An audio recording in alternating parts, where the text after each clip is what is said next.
That can be intimidating. See? That easy, we got another little tree. Trust me, I understand. I can't paint a picture on canvas if my life depended on it. But you don't have to be Picasso to create beautiful furniture art. Beautiful. Beautiful. They look so gorgeous. Today we're going to break furniture art into a few simple steps and make it look amazing.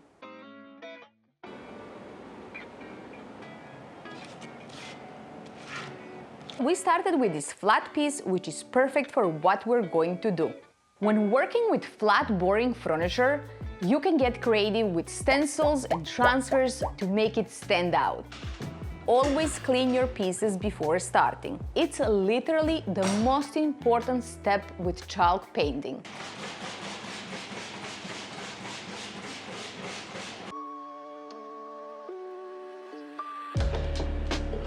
I'm going to paint the base in Chateau gray, and that is going to set the tone for the next step. Paint every which direction with chalk paint and don't worry about full coverage. You're going to need more coats anyway, so you don't want thick globs of paint on there.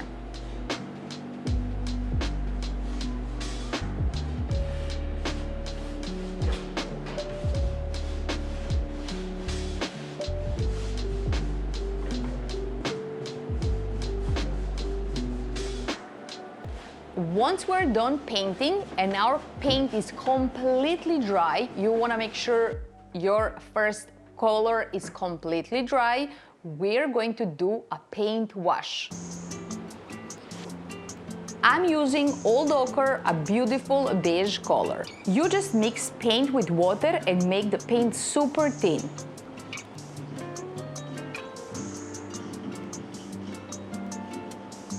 Then you apply it like you would a stain and wipe it off.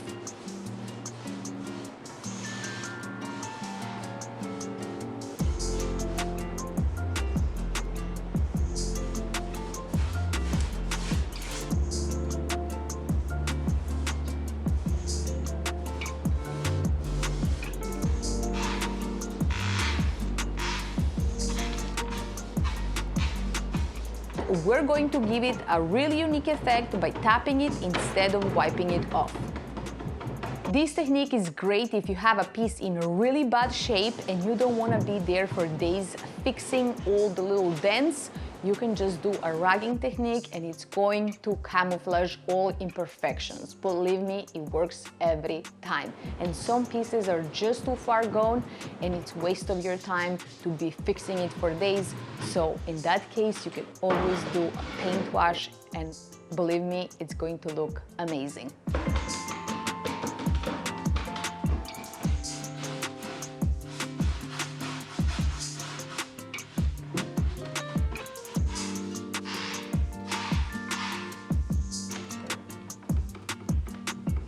This is called a ragging technique, and my friend Christina from the Reclaim Heirloom loves to do this and create beautiful art with her furniture and this technique. And then you just repeat the process over and over again in the different directions. It's actually super easy. And you can add multiple colors. You can just play with it and trust me, you are not going to screw this up. It's so easy and so forgiving and it's going to look good. Just trust the process.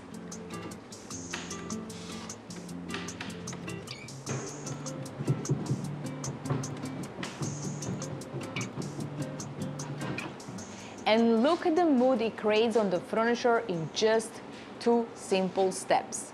Okay, now for the part everyone is going to wow over, because every time I do this technique or when people see my pieces with this technique, they're like, how did you do that? And the truth is, it's really simple. It just looks hard, but it's not.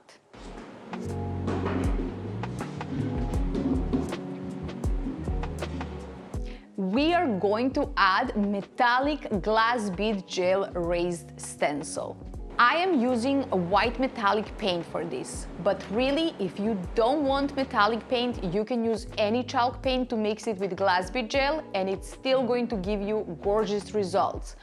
But if you want a little touch of glam, you can add some metallic paint, gold, pink, black metallic.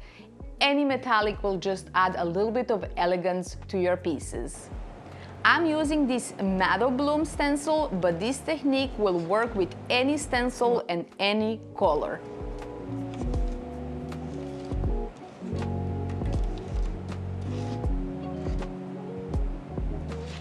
You can mix glass bead gel with paint and it keeps the color, so I really love this stuff. Glass bead gel is a medium and it doesn't need protection. It can be used on its own or it can be mixed with any paint.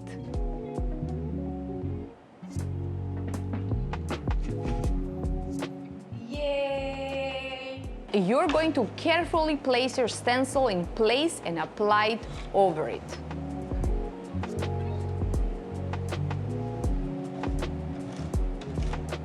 Very important, you don't move.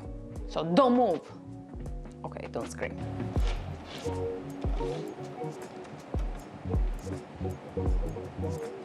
The only secret in getting a good stencil work without any bleed through is gaps. You can't have any gaps between your surface and your stencil. Anytime you have even a little gap, you're going to have a bleed through and then you're going to think that you don't know what you're doing. In reality, just avoid gaps. Make sure your stencil is completely stuck to the surface. Fill up the stencil, then scrape the top surface and you are done. Carefully remove it. Yay! Look, this one is hanging out. I know it does look so complicated and hard, but trust me, it's not that hard. It's actually not hard at all. I left my drawers to dry in the same position for about 2 hours and then I was able to put them back in. I came back the next day and it was time to protect everything. This is an essential step for that chalk paint look, to deepen the color and protect everything. You just apply it everywhere and wipe off the extra. It's simple as that.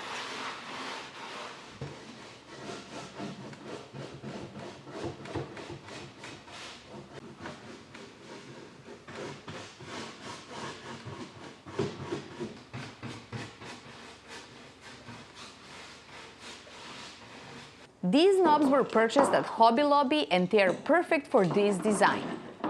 I didn't want any gold hardware or any other hardware to interrupt the beauty of my glass bead gel raised stencil on the drawers. So when I saw these knobs, I thought they were actually complementing the stencil and it looks like it belongs there. Like it looks like it's part of design. So I think this was a perfect match. As a final touch, I decided to add some shimmer with this Polaris Color Gilding Wax. It's got a soft white tone to it and has a shimmer when it dries, which I thought will look great with this.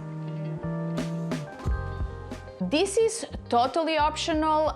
This gilding wax didn't do much to the piece, didn't take away from the piece, so it's totally optional. If you want, you can add some decor wax or you don't have to do anything. Sometimes I just like to keep on going and sometimes I don't know when it's time to stop, so I thought if I put this one that is not so noticeable, it's not going to make a big difference. So, you know, one thing that I didn't want to add any gold on this piece because it didn't call for any gold.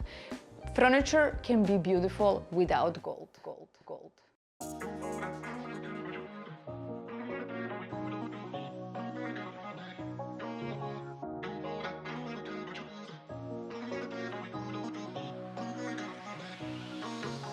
And that is it. This piece was in horrible shape, which you can see through the camera, but I saw how much it was damaged when I was working with it, and I love the rugging technique. It just hides all the imperfections. I love a little bit of a glam touch It's just a soft glam with a metallic glass bead gel ray stencil, and I really love the hardware. I wanted to keep this one simple. I didn't want to go overboard. I love it. I think it can go in so many different rooms, and I am just happy with it. And so now you can go play and create your own beautiful furniture art. So just have fun and practice, and don't be afraid, because furniture art is not that hard, believe me. It just has to be unique and it has to be you. So just remember that. Bye.